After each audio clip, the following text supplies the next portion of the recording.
Meeple Nation Podcast, episode 354, Abstract Strategy Games. Welcome, citizens of Meeple Nation. For the next 30 minutes, sit back and enjoy. Meeple Nation Podcast is brought to you by GameToppersLLC.com. If you would like to enhance your game night, enhance your game space, or just want something gorgeous to look at, we recommend the wonderful toppers from GameToppersLLC.com. The toppers are awesome. The mats that go on top of them are phenomenal. Very, very high quality. You can even get the game toppers that have the wooden inlay that are absolutely stunning. Awesome to play games on. We are the hosts of Meeple Nation. I am Nathan Howard. I'm Dave Holliday. I'm Logan Howard. And I am Andy Holliday. This week, we're discussing abstract strategy games.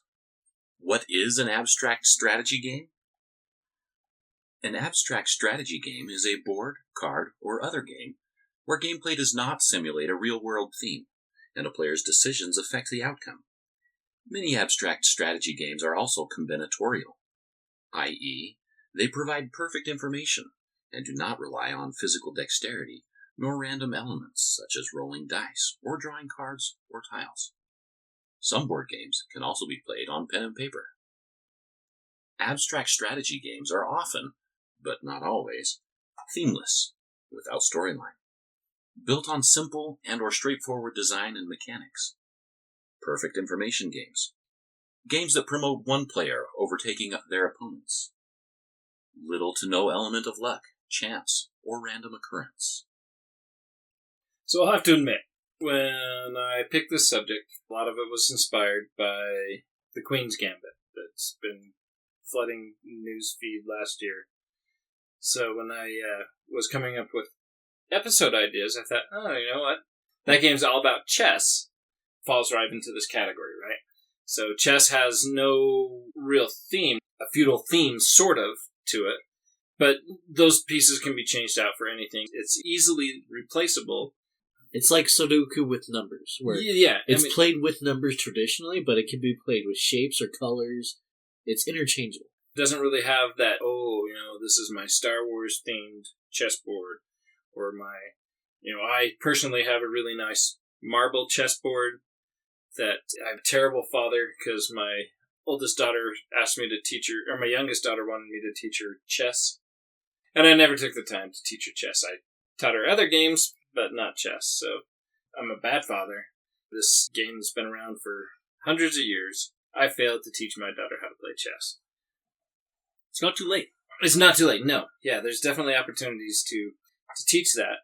But some of those other games that fall into that category, one of these great abstract strategy games. I don't know why you need a teacher anyway. Just let her watch Queen's Gambit and then just break out the set and say, that was lesson one. Let's go. Lesson one. So I have to say, this theme sounded really boring to me. Not just because of the way that I read the description of it. Which was really boring. You were lulling me to sleep. I was like, sweet Dave. The dulcet tones of Dave's boring voice. Not just because of that. To me, I was like, you know what? I want dice. I want cards. I want, you know what I mean? Like, he all of those things to that fiddle I love. with. And so I was thinking, gosh, this sounds boring. Why are we doing this episode? And then I start reading some of these games. And I was like, ooh. That makes sense. That makes sense. Yeah. The game that is on here that you, I think, may be banned from playing ever again at my house is on this list. Wait, which one? What game There's is that? Several of those. Tiny Towns. Oh, wait, is there a story?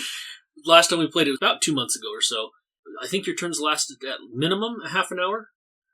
There were a couple minimum? that were probably, No, you know how visually the orientation of the board is like really big deal for me, right? Right, yeah.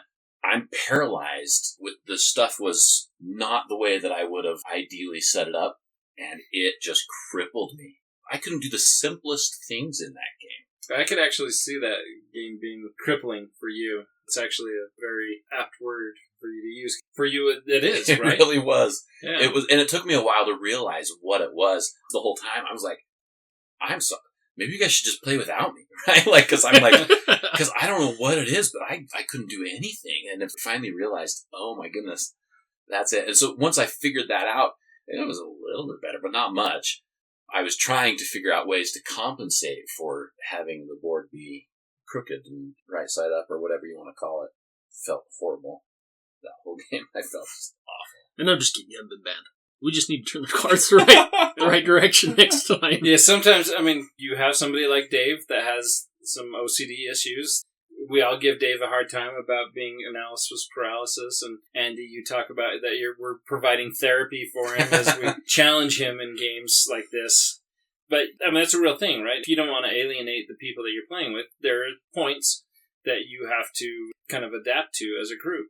There are people that have, like Dave was saying, I mean, that almost brought him to a complete stop. It almost did. It literally almost did. I think it qualified as a complete stop. I really do. It really kind of did. It was so bad. So you look at a game like Tiny Towns. You are putting out buildings, there's little animals, but none of that has anything to do with the game. All that the game is you are putting a building down. That building requires certain cubes. These cubes are resources, and then you're going to build a building. The buildings have no real theme together, except for their buildings that are in the village. A little bit in the way they score it at times. Just it's a light theme. Very, very light theme. But a very, very good game. I love that. This is one that I could get my wife to play me as really well. easily. Yeah, me as well. But my wife is like, Tetris is one of the few video games she actually likes, so this kind of fits really well into that. You're strategically placing those pieces and trying to build something out of the right shape. There's a little bit of randomness to this game, where a lot of games that have this, there's not so much randomness, but you do have other players calling out resources. The first expansion that came out kind of mitigates that a little bit with the coins, so you can maybe take a resource that you want instead of something that somebody's called out that you really didn't want. Overall, it's very, very light themed, there's no doubt, but it is a very enjoyable game to play. Another one that's on this list, the first one that kind of came up in my search, was Azul. Azul, where you're gathering those tiles and you're making a mosaic, but does it really feel like you're making a mosaic? You go to the stained glass of Sentra, putting your pieces on there, what looks like stained glass. But it's not as pretty as stained glass, because like you're collecting like 4 oranges and a white, and that's not what stained glass looks like, right? So it's not even like a paint by numbers. I find Sagrada far more thematic than I do Azul, stained glass of Sentra. Azul does have the stained glass of Sentra anyway. You're putting those tiles off, but as soon as you complete that section, you swipe off those tiles, throw them in the broken glass tower. You're not forming your window. Whereas you look at Sagrada, putting those translucent dice that are forming that window, and the aesthetics of that window, in my opinion, are far more thematic. Yeah. Than stained glass. They stay there, and we're talking about, like, with Azul, you could have the same game with a different theme. I think theme, you can still have theme, it just doesn't have to be a heavy theme. Right. Like Photosynthesis, I believe it was 2019, that was my Amazon Prime Day purchase. Yeah. It's got a theme, it's not a very complicated theme. You're growing trees in the wilderness, and you just want more sunlight than the other trees. Mm-hmm. And so it's got a theme, it's not super complicated. But that's what's nice about that game. I super enjoyed that game. Is that it was very visual. So it's like opposite of Azul, I guess, with that, because the trees, they're 3D. They visually start at little stumps that are like an inch tall to up to like 4 inches, I think it goes. They're visibly very different, so it like actually shows what you're growing and everything. I'm jealous. I think with this genre of games, that's one thing that's I think is awesome about it, is you don't have to have a heavy theme to make the game enjoyable. Just the strategy and the gameplay of it is enough to make the game not only fun, but replayable. Like Rummikub, for example. I've played that game since I was a child, and I still love that game. It's one of my wife's favorite games, too. I love it. I will always, if someone asks me, will you want to sit down and play Rummikub? I will always say yes.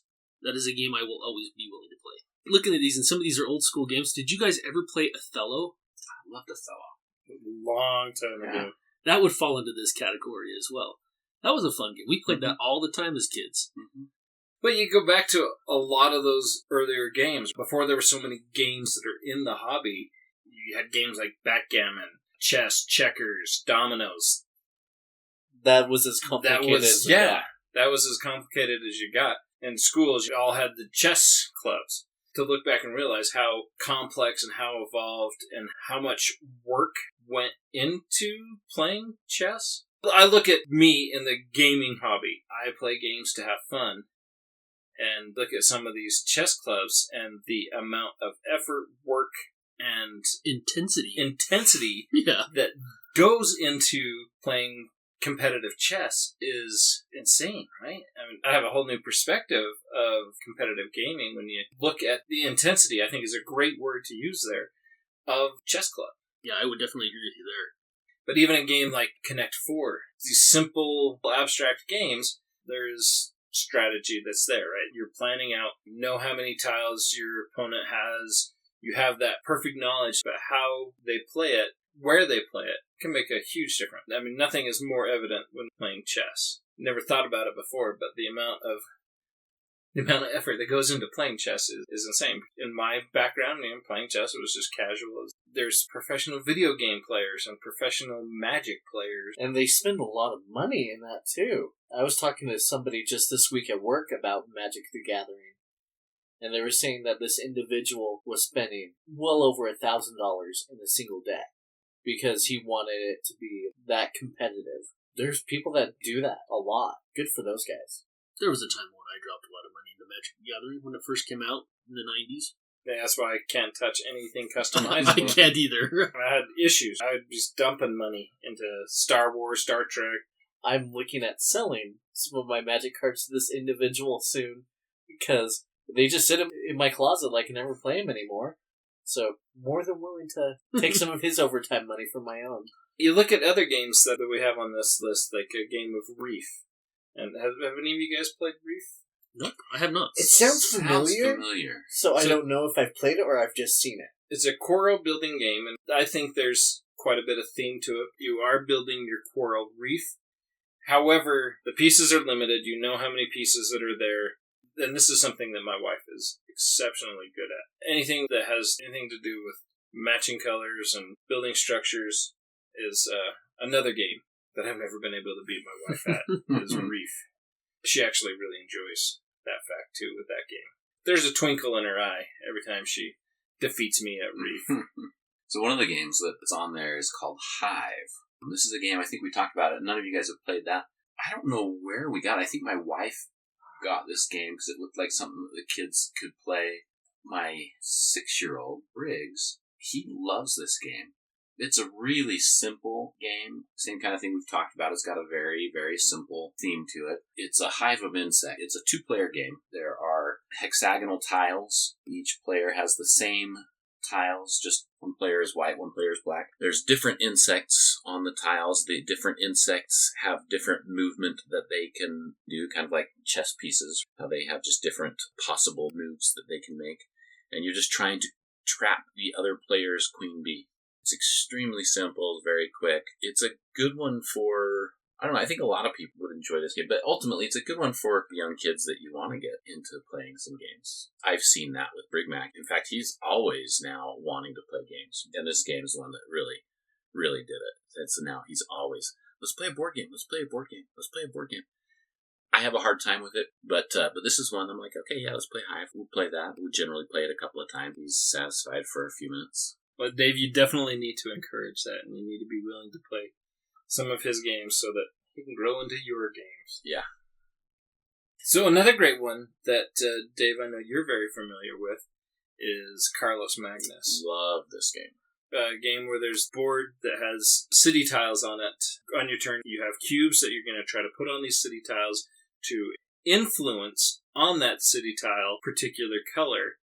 And then you also have the opportunity to put those cubes onto your player board. Hopefully you maintain control of that color. You'll find a lot of these games are kind of language independent. You jump back to Hive, to chess, to checkers. There's no verbiage on the board. I mean, the board can be anything. It's easy to print that and teach it in different languages. The instructions are still there. But this Carlos Magnus is such a great game where you have the opportunity, you're trying to increase influence on these city tiles. And I think it's the Dode. I don't remember for sure, but I like it. So there's a piece that goes around the board, and each player they have 1 through 5, and they playing each of those tiles to encourage, I'm going to call it the Doge. I'm not for sure if that's what it is or not. You use those 1 through 5s to determine player order the next round. Right. And then that's also, the number you play is also the number of spaces that you can move the Doge up to that number. As one player has influence on adjacent city tiles, those city tiles merge. You eventually want to be able to get your pawns onto the board. It's a very, very good game. Has a lot of depth to it, in my opinion. It's a classic game. Came out in 2000, so it's 21 years old now. Great game. I can't remember if I put that on a gaming goal or not. You did. It was on the one that I was looking at. So I think I put it on my gaming goals to play at least once this year. Hopefully we get you guys the opportunity to play it, because I really think you'll like it, and you'll want to play it more than once. Carlos Magnus is a great strategy game. And another one that I really like is Number 9. You've played that, right? You've played that, Logan. I played it, yeah. Andy, you're the only one that hasn't played it. Nope. You have these polynomial shapes that's Tetris-y looking. Placing them, they have to touch at least one square. The numbers are in the squares, and you have to touch a square. And then anything that's touching the table, you're going to score 0 points. Anything that's on the second level is going to score face value. And if you get it on the third level, twice face value, 3 times face value. And if you're very, very lucky, you might get something on that top one. The trick is to place a tile on top of another tile. There can't be any holes underneath it, and it has to touch at least 2 different numbers. We should get you to play that one too. So, do you think Acquire fits into this category? It's been so long since I've played Acquire. I was trying to think of that. It seems like it would. In a lot of ways, yes. I'm just trying to determine how much. Because there's a little bit of luck involved. Right. But it's only on drawing your tiles. You still have 6 tiles in front of you. And that's really the only the luck. Rubik's Cube, same kind of a thing, right? Correct. So it probably does. Once again, it falls into one of those old classic games that Right. a lot of those games during that time fall into this style. category. I mean, this has some thematic elements to it. When you look at the evolution of games, I think typically most of these old school games like that, that's how they work. That was what gaming was, right? Absolutely. It's very simple to learn how to play chess, but it's very complicated to become. Right. To master chess, yeah. A new mechanic gets made in a game, and then other people go, oh, that's really cool, I like it, and then we'll use it, and it's sort of evolved, and now we have this wonderful world. But yeah, I think it probably does fit. I mean, I'd have to play it again to be able to say that it didn't fit, but I think it does. I think it does. You know, my wife complains about heavy strategy games. As I'm looking at this list, and we mentioned Acquire, and a lot of these are games that she's willing to play. Maybe more of the abstract style games are the ones that she enjoys. Finding that niche that your wife likes is always good. So I just looked up Acquire. According to BDD, does not qualify as an abstract strategy. Economic game or a tile placement game, stock holding game. Yeah, it may not be exactly fall into that. Stock is what I was wondering about, but I don't remember it enough. But I guess you don't necessarily know how much stock other people have, so it's not perfect information. You don't have perfect information, that is true. That would be my guess. That's what would nix it. You're probably right. And I guess you also don't have perfect information of when companies will merge. And you don't know what tiles the other player has. There's a fair bit of information that is not public information. The amount of money the other person has is also not public information. That's true. My dad is not at all a gamer. In fact, he's pretty tall. That's true. I take it back. He is not a gamer, though. For a long time, he used to get so frustrated with Dennis for playing games so much. He would always complain about Dennis plays games and blah, blah, blah, blah. Anyway, but as I'm looking at these games, Acquire is a game that my dad actually owned and used to play. But I can't tell you the number of times I've seen my dad on his laptop playing Mahjong. Right. Yeah. And so he certainly fits some of these. I'm going to have to go and say, some of the abstract strategy games are totally games that you play. I remember when we were kids and you guys had a 4-player chessboard. Uh-huh. Which I thought was incredibly interesting. Yeah. Playing 4-player chess. I loved it. It was awesome. It was That seems so cool. chaotic. It was. The one thing that I didn't like about it, the one thing that I did not like about it, it was a team thing, right? It was 2v2. It seems like we were trying to come up with ways of playing it free-for-all also. But the one thing is that it sometimes feel like somebody was just getting picked on. And I hate that. The whole player elimination kind of thing. Which is one of the reasons why I liked it as a team game. Because then it didn't feel as much that way. It was great. I loved it. I never did get a chance to play the 4-player chess. We should resurrect it one of these days. So we just had it on poster board. We drew up an actual 4-player chessboard on there. For years, I used to draw up. I hadn't committed as much as I committed to downloading the app, but I had committed to building an actual 4-player chessboard. Downloaded the app for tracking my games. So now that I've become more of a committed person... Adrian gave you the okay? Adrian approved the $5 I gave. She made $3 on it, or $2 on it. She appreciated the tip. Yeah. Growing up for me, a fun one was Mastermind. It's a 2-player game where one person puts a series of colored pegs behind a shield. The opposite player has, I think, 10 or 12 turns where they're trying to match up those colors. They'll put out blue, green, red, blue. The person who originally placed the code will put out a white peg if they got the correct color but in the wrong spot, and then a black peg if they got the right color in the right spot. You have to try to deduce that code or that pattern before you reach that 10th or 12th position. But that was a game that I always really enjoyed. And my wife and I, when we were first married, we didn't have much money. That was something that we played all the time. It's kind of funny, my wife got bored playing it. I left the room to go get a drink. I didn't fill up my cup, came back and peeked, and that totally caught her. And she gets so mad that A, she did it, and B, that she got caught doing it. But it was the funniest thing. She gets so mad when I still bring that up. So I should probably edit it out of the podcast. But it's staying there. Mastermind's a great game. I always loved. It was something with 2 players. It was great to play. You know, another 2-player game that my kids all really enjoy is called Mancala. Seems to me like it would fit here. I don't see why it wouldn't off the top of my head. But that's a good one. Again, another simple one that kids were teaching Brigmac the other day. My girls learned that in junior high school, and for a long time that they were all about that game. I think the first time I played that game was in junior high as well. That was our reward if we finished our math in math class. Actually, I think that was exactly the same thing for them, too. That's funny. It's kind of math involved, yeah. Right? So it helps build those skills and gives them something fun to do as well. Another great one growing up was Chinese checkers, which was... I loved Chinese checkers. So simple, but I loved it. But some newer ones that we haven't had the chance to play but are in our collection. Nova Luna, New York Zoo, and Calico, which are some really good games that are new that we haven't had the... Well, I guess I hope they're really good. We haven't sampled them. But hopefully we'll have the opportunity to be sampling those soon. And there's another one that we talked about, news episode a couple of episodes back, called The Alpha, which is all about Wolfpack, that you're trying to become the Alpha. A lot of games, and some that we should probably mention that we haven't played. At least I haven't played. I don't know if you guys have played. Have any of you played Brass? Nope. No. Those are really popular ones. There's Brass Birmingham, or there's Brass Lancashire, which are really popular. Gaia Project, have you played that, Andy? Yes. You have played Gaia I Project? own Gaia Project, and it is a very fun game. That's a game that Dave and I have both enjoyed, and Richie, he's not a fan of Terra Mystica, so he's not a very big fan of Gaia Project either. Because the Gaia Project's a re-implementation of Terra really Mystica. is, Yeah, yep. And Terra Mystica is another one that's on the list, so those go hand in hand. They're good games. Really are.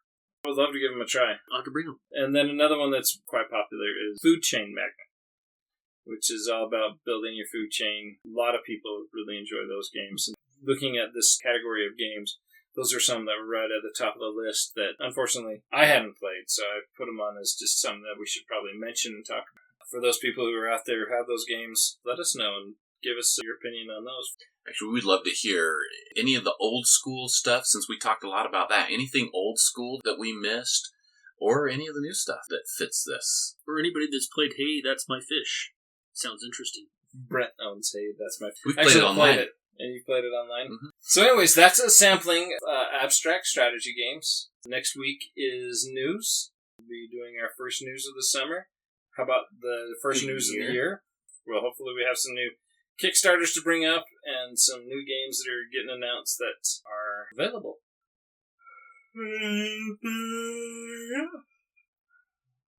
And then, I think we're just talking about... Okay. Until next time. We'll see you at the game table. Hey Dave, this paragraph, That could be the start of our thesis.